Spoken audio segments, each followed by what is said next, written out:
और मैं जानती हूँ कि तुम शर्मा रहे हो। डॉक्टर हो ना, अगर आशिक होते तो इश्क का जवाब इश्क से देते। 22 सालों तक मैंने आपकी यादों का पीछा किया, आप कुछ ही दिनों में परेशान हो गए। परेशान नहीं हूँ, बिल्कुल परेशान नहीं हूँ, बल्कि अब तो मुझे एक नई उम्मीद जगी। खाइए, दवाई खाइए। अब कहाँ है दवाई? खा लूंगा ना। दिखाइए जरा हाथ। खा ली होगी ना आपने दवाई? हाँ खा ली। ये भी खा लीजिए, इकट्ठी हुई है काफी दिन की।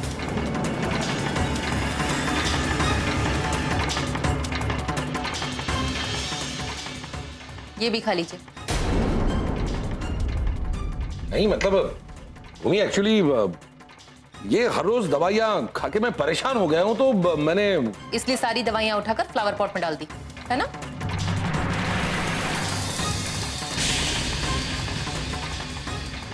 स्वामी आप सचमुच बीमार थे या? तो कम ऑन भूमि, ये कैसा सवाल है? ये वैसा ही सवाल है जैसे ये दवाइयां फ्लावर पॉट से मिली हैं। मैंने कहा ना एक बार कि ये दवाइयाँ खा खाकर मैं परेशान हो गया था, और इसीलिए मैंने ठीक है, मत खाइए दवाइयां। ना ये दवाइयां खाइए, ना मुझसे बात कीजिएगा जिंदगी में कभी।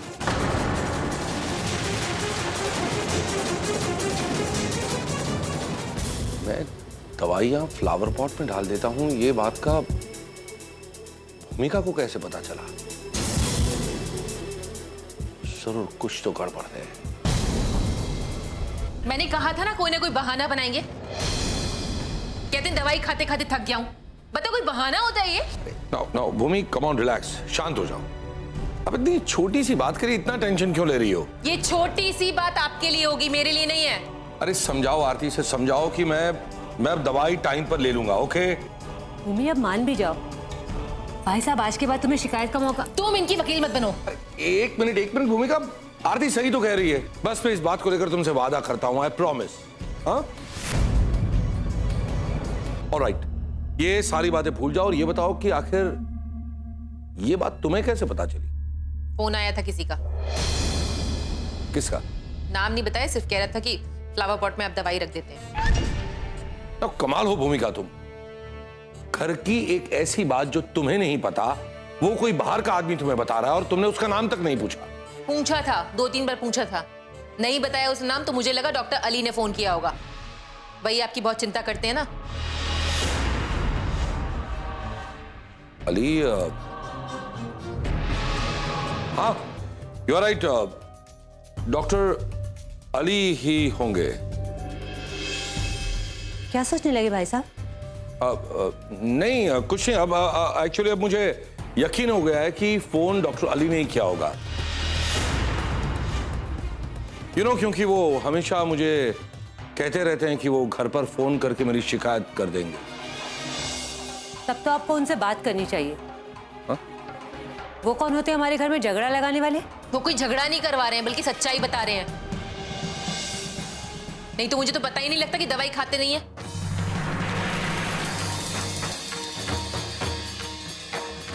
अगर वो अली था तो अली को भी वो बात कैसे पता चली जो सिर्फ मैं जानता हूं? पता करना पड़ेगा। क्या क्या पता करोगे ब्रज बिहारी? तुम्हारा आइडिया तो फेल हो गया।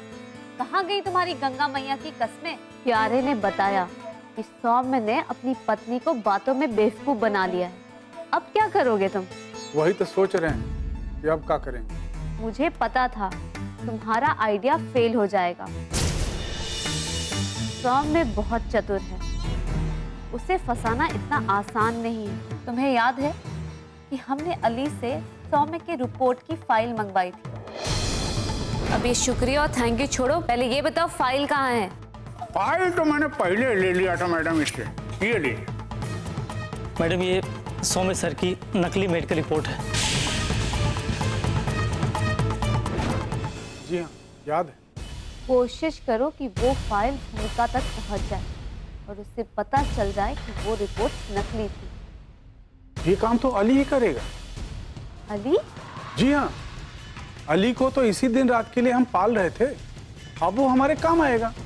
याद रखना ब्रिज बिहारी, अगर इस बार हमारी चाल नाकामयाब हो गई ना तो सौम्य होशियार हो जाएगा, फिर हम उसके खिलाफ कोई चाल नहीं चल पाएंगे। मैडम, आपने कालिदास का नाम सुना है? क्यों? मैं उनसे बहुत प्रभावित हूँ, क्योंकि एक बार वो जिस डाल पे बैठे थे उसी को काट रहे थे और लोग उनको बेवकूफ समझ रहे थे। लेकिन आज देखिए, पूरे भारतवर्ष में उनसे बड़ा कोई विद्वान ही नहीं हुआ। आप हमारे ऊपर भरोसा रखिए, ब्रिज बिहारी हमारा नाम ऐसे ही नहीं है। जाओ।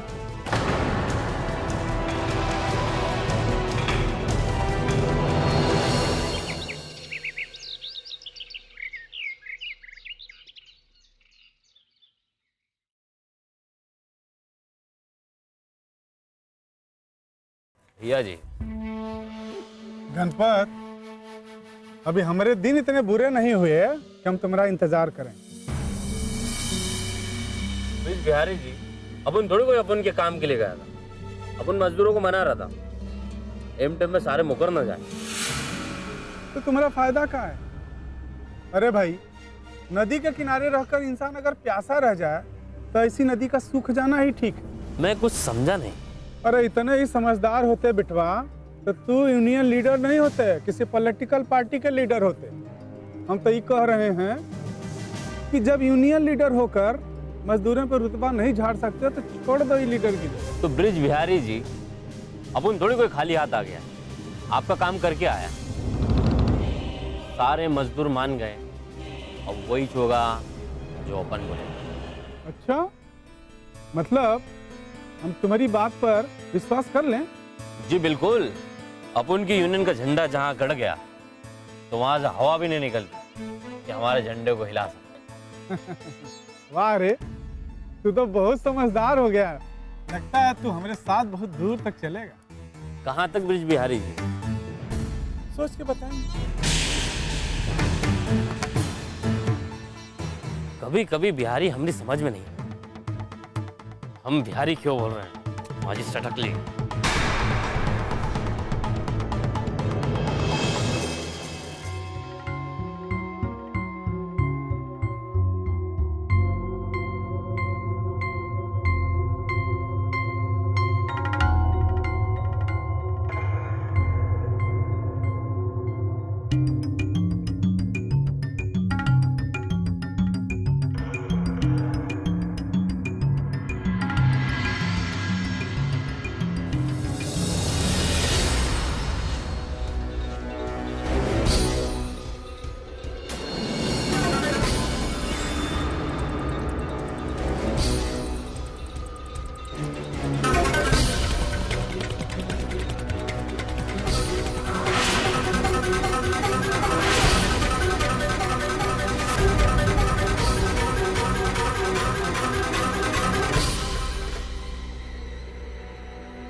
आरती, क्या वो भूमि? पता है स्वामी ने मेरे साथ क्या किया है? क्या कर दिया भूमि? झूठ, फरेब, ड्रामा, ये किया है स्वामी ने मेरे साथ में। बताओ तो भूमि। पढ़ो इसे, समझ में आएगा। हार्ट अटैक का ड्रामा किया था उन्होंने।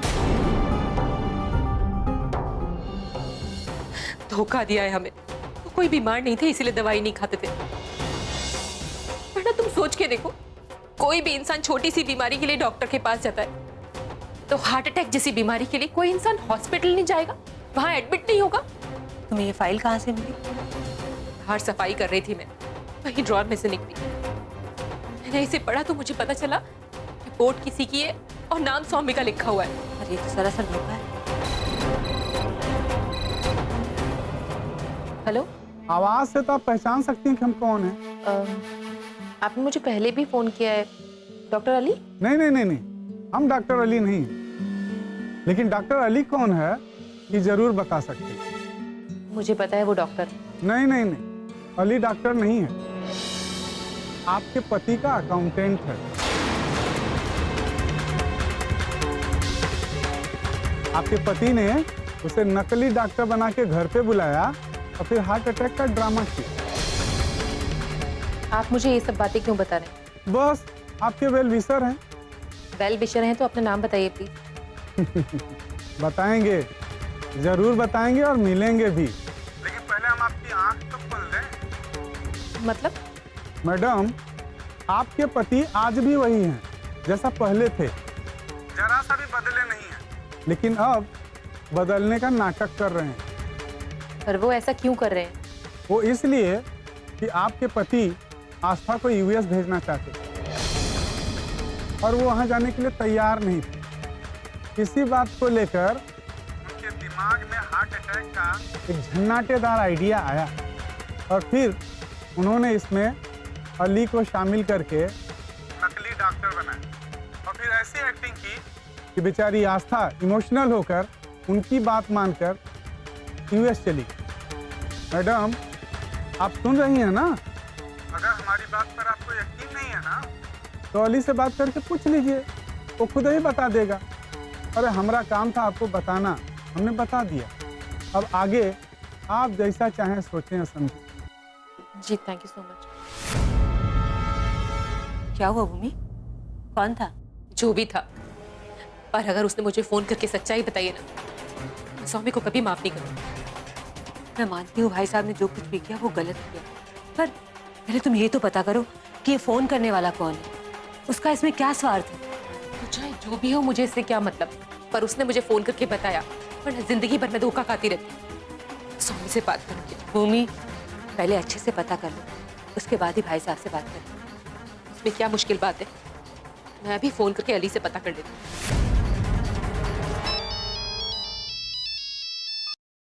हेलो, हेलो डॉक्टर अली, कौन? मेरे पति बहुत बीमार है, आप प्लीज जल्दी से आ जाइए। अरे आप कौन बोल रही हैं, प्लीज बताइए तो। आप डॉक्टर हैं, आप पेशेंट का इलाज करेंगे, आपको उसके नाम से क्या है? अरे आपको कोई गलतफहमी हुई है, मैं डॉक्टर अली नहीं हूँ। अली अकाउंटेंट हूँ। मतलब आप डॉक्टर नकली हैं? अरे मैं डॉक्टर हूँ ही नहीं मैडम। तो फिर आपने सौम्य श्रीवास्तव का इलाज कैसे किया? वो किसने कहा आपसे? सच सच बता दीजिए, वरना मैं पुलिस में रिपोर्ट कर दूंगी। अरे नहीं नहीं नहीं, वो सर ने मुझे नकली डॉक्टर बनने के लिए कहा था, मैं क्या करूँ? कोई कुछ भी कहेगा और आप कर लेंगे? अरे मैडम क्या करता, बॉस का ऑर्डर था। तुम भी जेल जाओगे और तुम्हारे बॉस भी। अरे नहीं नहीं मैडम, मैं तो मना करता रह गया, लेकिन सर नहीं माने, उन्होंने जबरदस्ती की। बॉस का ऑर्डर तो मानना ही पड़ता है। पुलिस ये सब कुछ नहीं सुनेगी, उस वक्त तुम्हारा बॉस भी काम नहीं आएगा। हाँ, तुम्हारी कोई हेल्प कर सकता है तो वो मैं हूँ। कैसे बचाएंगे मैडम आप, प्लीज बताइए ना। मैं जो कहूँगी वो तुम्हें करना पड़ेगा, करोगे ना? आप बताइए ना मैडम, क्या करना है मुझे? तुम्हें एक गवाही देनी होगी, दोगे? क्या हुआ, चुप क्यों हो गए? ठीक है मैडम, आप जैसा कहेंगी मैं वैसा करूँगा। ठीक है, मेरे फोन का इंतजार करो। Hello, hello madam, hello.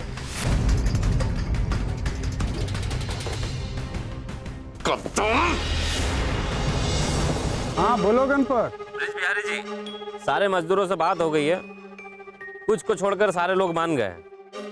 देखो ये जो कुछ है ना, यही लोग गड़बड़ करेंगे। क्या प्रॉब्लम है? वो कह रहे हैं कि जब हमें पैसा मिल रहा है तो क्यों हम हड़ताल करें।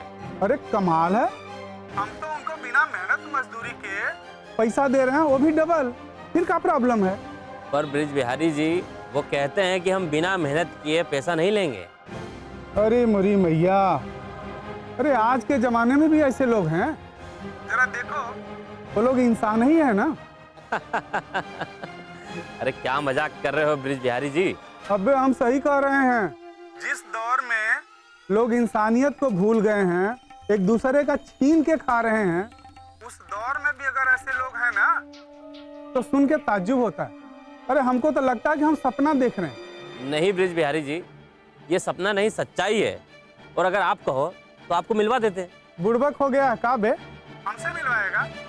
हम समझाएंगे उनको। अगर हम समझाएंगे और नहीं माने तो हमारा ईगो को ठेस पहुंचेगा, और हमारे ईगो को ठेस मतलब एक नया केस। कारपोरेट में जाके हम थोड़ा शरीफ बन गए हैं, तो हमको शरीफ बने रहने दो। कुछ गड़बड़ करेंगे ना तो हमारा इज्जत पर दाग लग जाएगा। तुम खुद ही उनको समझा दो। ठीक है ब्रिज बिहारी जी, मैं समझा दूंगा। अबे वो अकल के पैदल तुम्हारा बार बार नाम क्यों लेता है अबे? अरे तो हमको भैया जी नहीं कह सकता? ये शब्द सुनकर हमको बहुत ही खुशी होता है, लगता है कि हम कुछ बन गए हैं। ठीक है भैया जी, तो दूसरे काम का क्या हुआ? वो काम भी हो जाएगा। हमें सिर्फ सिग्नल देने की देर है और वो लोग काम शुरू कर देंगे। तो ठीक है, हमको अपडेट करते रहना। क्या करते रहूं? अबे तू रह गया गंवार का गंवार ही। अब हमारे साथ रहना है ना, तो थोड़ा इंग्लिश भी सीख ले। हाँ, अपडेट मतलब अपडेट, जो होता रहता है उसी को बताते रहो। भैया जी, बुरा ना मानो तो एक बात कहें, आपने कहाँ से इंग्लिश सीखी? अरे हमको तो करिश्मा मैडम ने सिखाया है। भैया जी, मैडम को बोलो ना कि अपन को भी इंग्लिश सिखाए। अबे पहले ठीक से हिंदी बोलना तो सीख ले। छोटे पंख से ऊंची उड़ान नहीं भरते बिटवा, फड़फड़ा के जमीन पे गिर जाएगा। चल फोन रख। उंगली पकड़ाया तो टेटवा ही पकड़ने लगा। रख। ये काम अगर हो गया तो करिश्मा मैडम बहुत खुश हो जाएंगी। अरे भूमिका जरा पानी।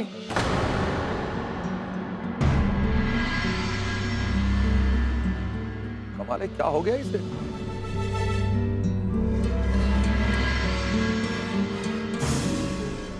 ये पी लीजिए पानी। एक मिनट भूमिका, मैं तुमसे बात करने की कोशिश कर रहा हूं और तुम मुझे इस तरह नजरअंदाज कर रही हो। देखो प्लीज, तुम्हारे मन में जो कुछ भी है मुझे साफ साफ बताओ, मगर इस तरह नजरअंदाज मत करो प्लीज। बात नहीं करना चाहती मैं आपसे। कम ऑन भूमिका, मैं तुम्हें ये पूछ रहा हूं कि आखिर तुम इस तरह बिहेव क्यों कर रही हो? क्योंकि मैं आपसे बात नहीं करना चाहती। भूमिका, ये कमाल है, मैं तुम्हें तुम्हारे इस बिहेवियर का रीजन पूछ रहा हूं और तुम रीजन बताने की बजाय उल्टा एटीट्यूड दिखा रही हो। मैं दिखा रही हूँ एटीट्यूड? एटीट्यूड तो आप दिखा रहे हैं। ओह सॉरी, दिखा क्या रहे हैं? दिखाते आए हैं हार्ट अटैक के नाटक का एटीट्यूड। आस्था से नफरत करने का एटीट्यूड, शिखर को हॉस्टल भेजने का एटीट्यूड। सौम्य श्रीवास्तव, एटीट्यूड आप दिखाते आए हैं, मैं नहीं। देखो भूमिका, प्लीज तुम इस तरह पहले मत बुझाओ, जो कहना है वो साफ साफ कहो प्लीज। सुन पाएंगे आप जो मैं कहना चाह रही हूँ? साफ बात यह कि आप बहुत ही खुदगर्ज और मतलबी इंसान हैं। आपको सिर्फ अपने आप से मतलब है। दुनिया गई भाड़ में, कोई जिए या मरे आपको कोई फर्क नहीं पड़ता है। कम ऑन भूमिका। फिर चाहे आपके हार्ट अटैक का नाटक ही क्यों ना हो। बड़ी आसानी से कह दिया ना आपने, हार्ट अटैक आया। सोचा मेरे ऊपर क्या बीतेगी, क्या गुजरी होगी मेरे ऊपर। भूमिका, आखिर तुम क्या कहना चाहती हो? प्लीज एक्टिंग मत कीजिए। आपकी सच्चाई मेरे सामने आ चुकी है। क्या मतलब, क्या सच पता लग चुका है तुम्हें? ये झूठी रिपोर्ट्स पढ़िए, पता लग जाएगा कौन से सच की बात करूं।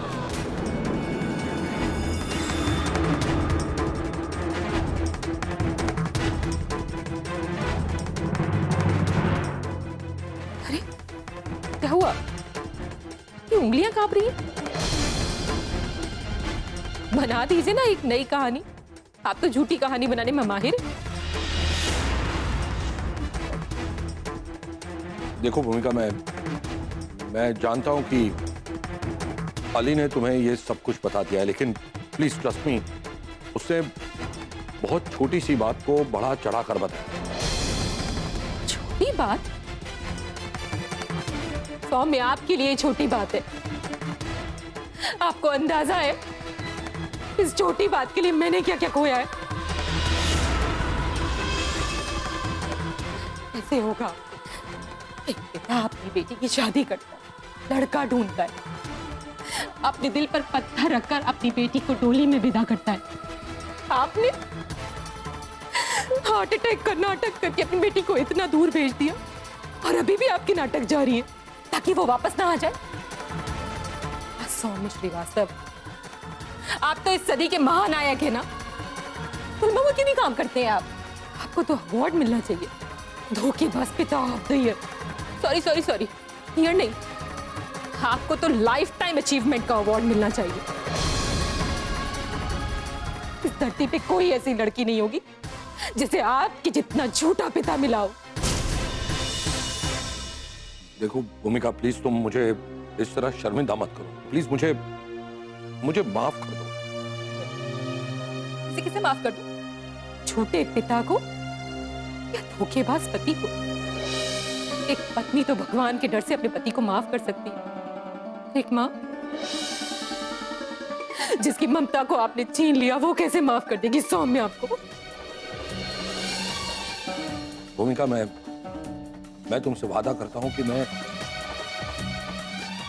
शिखर और आस्था को जल्द से जल्द वापस बुला लूंगा। नहीं मतलब मुझे इस बात का एहसास तभी हुआ जब वो दोनों यहां से चले गए। हाँ, घटना घटने के बाद में आपको एहसास होता है? होगा सौम्य आपको एहसास। जब मैं नहीं रहूंगी तब आपको एहसास होगा। नहीं भूमिका प्लीज, देखो ऐसा मत कहो। तुम जानती हो तुम्हारे बिना मैं अधूरा हूं। जानती हूँ कि आप कितने सेल्फिश इंसान हैं, सिर्फ अपने बारे में सोचते हैं। मैं अधूरा हूँ, मेरे बारे में सोचो। मैं कितना अकेला फील करती होंगी, एहसास है आपको? नहीं, क्योंकि आप सिर्फ अपने बारे में सोचते हैं।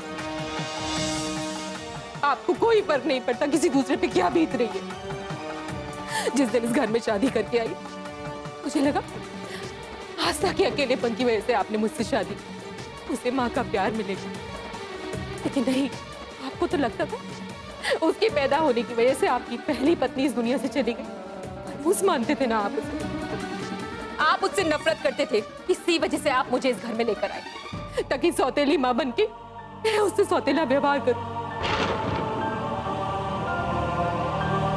दुनिया के लिए मैं सौतेली माँ जरूर रही, मैंने उसे अपनी कोख से जन्म भी नहीं दिया, पर अपनी जान से ज्यादा मैंने उसे प्यार किया। और आपकी तो प्लानिंग एकदम फेल हो गई। सारे पत्ते जो आपने फेंके थे वो उल्टे पड़ गए, आपने उसे दूर भेज दिया। तब भी आपके कलेजे को ठंडक नहीं मिली। किसके सहारे जी? मेरे दोनों बच्चे, मेरी दोनों आंखें आपने मुझसे छीन ली। बताइए कैसे जीऊं मैं यहाँ? देखो भूमिका, मुझे मेरी गलती का एहसास हो गया है। प्लीज प्लीज मुझे माफ कर दो और भरोसा करो, अब मैं पहले जैसा सौम्य नहीं रहा। मैं भी पहले जैसी भूमिका नहीं रही, अब नहीं माफ कर सकती मैं आपको। मेरे बर्दाश्त करने की लिमिट खत्म हो चुकी है, अब नहीं माफ कर सकती।